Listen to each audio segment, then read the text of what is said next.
السلام عليكم. معاكم محمد عبد الرحمن. السلام عليكم. معاكم محمد عبد الرحمن. كان آخر مرة شرحنا مع بعض ازاي نربط النود بتاعة التليجرام بالنود بتاعة الجيميل. النهاردة هنكمل باقي السلسلة بتاعتنا وهنبدأ في درس جديد وهو الربط مع الاي بي اي الخارجي.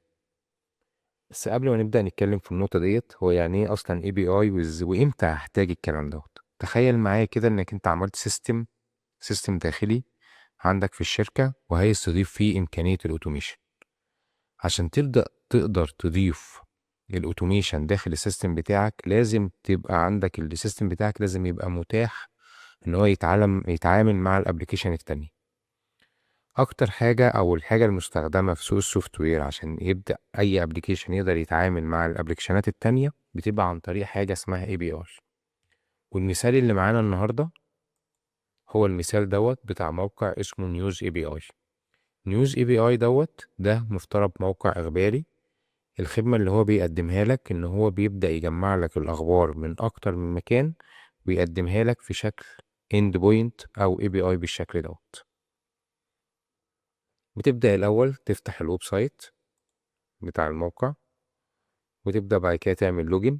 بعد ما بتعمل لوجن بيبدأ يوفر لك حاجة اسمها اي بي اي كي. بسيطة جدا، مش تحتاج بس غير انك انت بعد ما تعمل لوجن وتاكتف اللوجن تيجي هنا تقوم ضغط على الدوكيومنتيشن وتبدأ بعد كده تشوف ايه الاند بوينت اللي هو بيوفرها لك. لو بصينا هنا هنلاقي مثلا احنا عندنا هنا في 2 اند بوينت. دول يعتبر الاند بوينت الأساسية اللي السيستم كله بيتبني من خلالها. في عندك أول حاجة فيهم حاجة اسمها everything. ندوس عليها بالشكل دوت. هنلاقي الشاشة عندك اتقسمت نصين.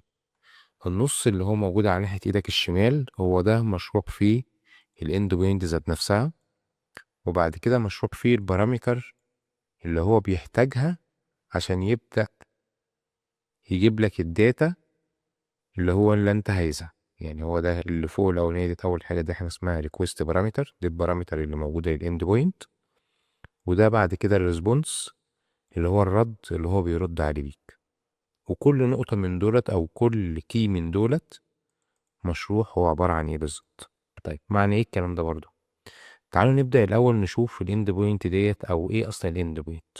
الاند بوينت اللي موجوده عندنا ديت اول حاجه بنتعرض ليها حاجه اسمها جيت. جيت ديت يعني اي اند بوينت او اي يو ار ال انت بتستخدمه على الويب بيبقى هو اصلا ما هو الا جيت ريكوست. يعني احنا لو خدنا، انت عايز تقولي لو انا خدت ده كده عملت له كوبي ورحت فاتح صفحه جديده رحت عامل بيست بالمنظر ده هيجي لك الشكل بتاع الاند بوت. طيب الرد اللي هو جاري اللي هو الشكل اللي رد بيا عليه اللي هو عامل زي التكست، هو التكست ده الريسبونس بتاع الاند بوينت بتاعتك. الريسبونس بيترد عليك في شكل حاجه اسمها جيسون ديت جيسون فورمات. دي طريقه لكتابه التكست ذات نفسها زي ما احنا شايفين كده. هتلاقي موجود كي وفاليو. الكي اللي هو هتلاقيه كده حتى باللون الاسود. الفاليو اللي هي هتلاقي بقى ايه القيمه بتاعه الكي الكي حاجه ثابته، الفاليو هي اللي ايه متغيره. طيب في برضو عندك حاجه فوق كده قلت لك اسمها البارامتر. لو بصينا فوق هنلاقي ان اليو ار ال بينتهي معاك قبل علامه الاستفهام. بعد علامة الاستفهام ديت البارامتر اللي انت بتديها لليو ار ال عشان يبدأ يحصل ريسبونس بالشكل اللي انت شايفه ده. طيب تعالوا بقى نقرا الدوكيومنتيشن ونشوف الكلام ده موجود هنا ازاي في الدوكيومنتيشن بتاعتنا.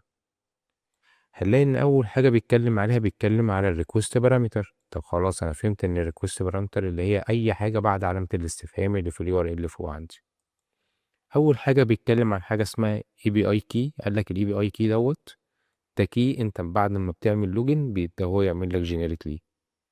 وشارح لك اصلا ايه هو الاي بي اي كي بتاعهم والكلام ده. وشارح لك ان هو بيبقى الايه الكي بتاعه حاجه اسمها كيو وما الى ذلك. طيب قال لك بعد كده في فيلد عندك اسمه كيو. تعال نبص كده. ده في فيلد اسمه كيو هو. جميل جدا. قال لك الفيلد ده بيبقى عباره عن سيرش عشان تايتل كونتنت. اي نوع سيرش انت عايز تعمله سواء تايتل او ديسكريبشن او جوه الكونتنت انت ممكن تحط له الكلمه اللي انت عايز تعملها هنا اهو يبدأ هو يعمل سيرش عليه. يعني مثلا لو انا جيت هنا هو بيعمل سيرش على بيتكوين، تعالوا نكتب كلمة ايجيبت ونعمل انتر، هلاقي اوتوماتيك ان الريسبونس بتاعي بدأ يجيب لي اخبار عن مصر. قبل كده كان يجيب لك اخبار عن البيتكوين. طيب نرجع تاني، دي بقى انواع كتيرة جدا من الكويري بارامتر او البارامتر اللي انا ممكن استخدمها، وكل واحدة هو كاتب لك الدوكيومنتيشن بتاعتها هي دي ممكن يستخدمها ليه. قال لك مثلا انت عايز هنا لانجوج، ايه ده انا ممكن اجيب الاخبار اللي بالعربي. طب هتيجي كده نخلي الاخبار اللي تجيلنا بالعربي، تعالوا كلمة لانجوج، بنيجي هنا اهو انا عايز ازود بارامتر جديد. بصوا الفرق بين البارامتر والبارامتر كان علامة الاند دي، فاجي هنا هعمل علامة الاند واحط له اقول له اللانجوج وبتساوي. لو رجعت تاني قريت هنا اهوت هتلاقي هنا AR، دي اللغات اللي هو بيوفرها. ال AR هو اختصار اللغة العربية. تعالى اكتب هنا AR، اعمل سيرش، اوتوماتيك الاخبار اللي بتجيلنا هي بقت باللغة الايه العربية. طيب ده جميل جدا، ده بس انا دلوقتي اللي انا شايفه ده URL موجود عندي على الويب. انا عايز بقى اعمل بقى اوتوميشن، عايز مثلا اقرا الاخبار ديت وابعتها لي مثلا على التليجرام. طيب تعالوا ناخد URL دوت ونشوف ازاي هنبدأ نخلي URL دوت يبقى جوه الناتن. اول خطوة نيجي هنا خلي ده مانيوال، هنبدأ نضيف نود جديدة اسمها HTTP request. دي النود اللي هي هتبدأ تتيح لك انك انت تتعامل مع الاند بوينت ذات نفسها. اول ما بدوس عليها بيقول لك حط لي هنا اليو ار ال. جميل جدا، هضيف له كده اليو ار ال واعمل اكسكيوت الستبس دي. ايه ده، جاب لي الداتا اللي هي كانت بتجيلي في الويب. جميل، بس تعال بص معايا هنا. انا هنا اليو ار ال بتاعي كشكل تنظيمي او كشكل انا ببص عليه البارامتر بتاعتي موجوده فوق هنا. انا مش عايز البارامتر هنا، انا عايز ابعت البارامتر مثلا تبقى فاليو. مثلا انا عايز انا ابعت له واقول له مثلا هات لي اخبار، اكلم مثلا التليجرام بتاعي هات لي اخبار مثلا بس خلينا نقعد ما نسبقش الاحداث، خلينا نبدا. كويس جدا ان احنا وصلنا دوت، خلينا نكمل الاوتوميشن بتاعنا ان احنا نبعت التايتل مثلا بتاعت الخبر، اول تايتل لاول خبر للتليجرام ذات نفسه. طيب تعالى هنا، ده هنا بيجيب لي 7 اخبار. تعالى نبدا نشوف هنعمل ايه الخطوه اللي بعد كده. الخطوه اللي بعد كده هنقول التليجرام، بعد كده نقول له عايزين نعمل سنت مسج. كويس، وهنقول له هنا في التكست هات لي مثلا الديسكريبشن بتاع التايتل بتاع اول خبر. طيب هنا انا عايز بقى الشات اي دي. زي ما قلنا قبل كده ان الشات اي دي دوت ده كان رقم، بيبقى رقم ثابت ليه علاقة بالبوت اللي احنا عملناه قبل كده في الفيديو، فاحنا هنجيبه ونحطه هنا اهو. لحظة،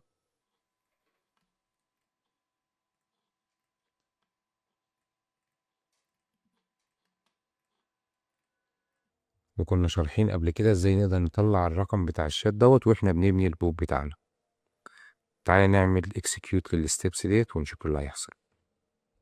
بيقول لك ان حصل تمام، والاكسكيوت دوت تم بشكل صحيح. نفتح التليجرام بتاعنا، ايوه تمام. ده كان البوت اللي احنا عملناه. هنلاقي فعلا ان الرسالة وصلتنا. تعالى برضو نتأكد مرة تانية، اكسكيوت الورك فلو بتاعنا، ظهرت الرسالة هي اتبعتت لنا. طيب طب يا باشمهندس انا عايز انا اللي اسأل البوت ذات نفسه عن الحاجة بتاعة الخبر. هقول له مثلا انا عايز اخبار مثلا بيتكوين، عايز اخبار مثلا برمجة، عايز اخبار مثلا يعني عن حاجة معينة. هو يرد عليا بالخبر اللي هو هيجيبه نتيجة الاستخدام الاند بوينت دي. جميل جدا. نرجع بقى للورك فلو بتاعنا ونبص هنا على الحتة بتاعت ال HTTP request. هنلاقي هنا ال URL اللي احنا كنا عاملين، احنا مثبتين هنا الكلمة اللي احنا بنسيرش عليها. انا مش عايز اثبتها. طيب مش عايز اثبتها، يبقى تعالى كده نمسحها من هنا بالشكل ده وهنقول له send query parameter. احنا قلنا هنا كان اسمها Q، كنا كاتبين كلمة Egypt. وتعالى نجرب. جميل جدا، تعال نجرب مثلا كلمة Egypt ديت، نكتب أي حاجة مثلا تانية. نكتب مثلا بيتكوين، نعمل execute بيتكوين. تمام. لما كتبنا كلمة بيتكوين ظهرت النتيجة بشكل ايه مظبوط. تمام جدا. يبقى انا كده قدرت اخلي الكويري بارامتر، بس هو لسه ثابت، انا عايز اخده من التليجرام ذات نفسه. فتعالوا هنا نخلي بدل التريجر بتاعنا اللي احنا نشغلها مانيوال، تعالوا نمسح ده كده ونخلي التريجر بتاعنا هو التليجرام. لما يحصل ان احنا نسند ايه اون مسج، ايه تمام، اون مسج، اول ما الرسالة هتيجي ده هيبدأ ايه يشتغل. طيب تعالوا نشوف الكلام دوت هيطلع يبقى شكله عامل ازاي. هعمل هنا execute، هو ويت هنا، نيجي هنا عندنا على التليجرام نكتب مثلا Egypt، نعمل send ونشوف ايه اللي حصل. لو قصينا هنا اهو هنلاقي فعلا النوب بتاعت التليجرام جالنا فيها كلمة ايجيبت في التكست. هنيجي هنا عند الفاليو نمسح الفاليو الثابتة ونخليها ياخدها التكست ذات نفسه، ونعمل سيف ونجرب مرة تانية. نكتب هنا ايجيبت،